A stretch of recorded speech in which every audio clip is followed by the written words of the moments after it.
Hello and welcome back to Kiss Guy Gaming. We're here with another video on Haikyuu, the volleyball anime. Now in this video I wanted to touch on the top 5 craziest out there volleyball moments from the Haikyuu Season 1.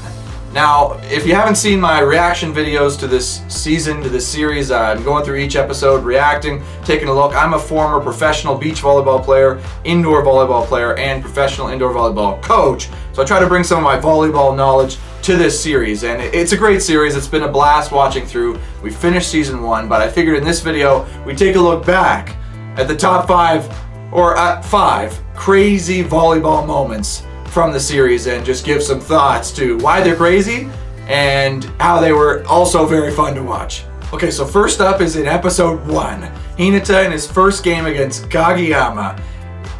They're losing, they're battling, he's calling for the ball from his setter. The setter screws it up and back sets it. So Hinata's on the left side. The setter screws it up and back sets it. Hinata runs all the way around the court, jumps off one foot. Kageyama also runs around his blockers to try to block Hinata on the completely other side of the court as he jumps up and pounds it. This is not something that people do, or people are capable of doing, or that is realistic in any ways. When I watched it, I was into it. I was like, yes, Hinata, let's go, pound it, he screwed it up, get your ass over there and make a play. But when you think about it in reality, if you were on the left side expecting a high ball and your setter accidentally set it behind him, to be able to run over there and jump and hit it is unnatural speed. I mean, it was amazing for the show and totally fun to watch, but to take that to real life, I'm not sure that that's something you could do. If you can, send me the link to the video, I want to see it. Next up is Hinata's first blind spike. This took place in episode 4. So when Hinata and Kageyama are training, they're trying to figure out how they're going to set each other to hit and score, because Hinata is a complete rookie. So Kageyama just decides to fire it to him. Hinata closes his eyes, swings, and absolutely pounds it. Hitting the ball with your eyes closed is so incredibly difficult. You need to look at the ball to be able to hit it as a volleyball player. That's just kind of a necessity. So to hit it with your eyes closed is incredibly difficult, and you need to get really lucky.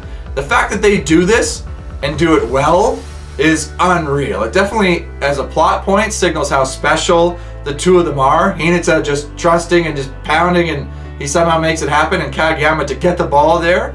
But to try to do this in real life would be very difficult. You might get contact, but to get solid contact to actually pound it would be highly unlikely. But again, fun to watch. Next up we got Nishinoya's kick coverage dig to save the game on game point in episode 18. So Asahi gets blocked and Nishinoya just sticks out his leg and karate kicks the ball up in the air to save that point. Asahi gets set again and pounds it down for the win.